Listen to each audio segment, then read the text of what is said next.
अस्सलाम वालेकुम नाजरीन, आपको इंतहाई अफसोसनाक खबर से आगाह करते चलें कि कराची एयरपोर्ट सिग्नल पर ज़ोरदार धमाका हुआ है।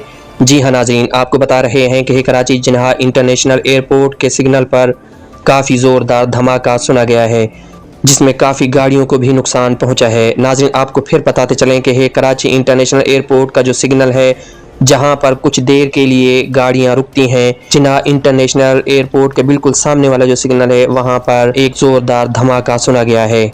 आपको फिर बताते चलें कि मॉडल कॉलोनी से जो जिन्ना इंटरनेशनल एयरपोर्ट का रोड चल रहा है, वहां पर एक सिग्नल पर ज़ोरदार धमाका सुना गया है। ज़राए के मुताबिक ये धमाका इतना ज़ोरदार था कि आसपास के इलाकों में इसकी आवाज़ सुनी गई है और इस धमाके में लोगों के ज़ख्मी होने की भी इत्तला मिल रही है। बताया जा रहा है कि धमाके में ज़ख्मी होने वालों को फौरी तिब्बी इमदाद के लिए जिन्ना हॉस्पिटल की तरफ रवाना कर दिया गया है। नाज़रीन, आपको एक बार फिर आगाह करते चलें कि कराची जिन्ना इंटरनेशनल एयरपोर्ट सिग्नल पर धमाका सुना गया है और धमाके के बाद आसपास की गाड़ियों में आग लग गई और इसके आसपास जितने भी दरख्त थे वो भी जलते हुए नज़र आ रहे हैं। तो आप नाजरीन को फिर एक बार बताते चलें कि कराची जिन्ना इंटरनेशनल एयरपोर्ट के सिग्नल के पास ज़ोरदार धमाका सुना गया है।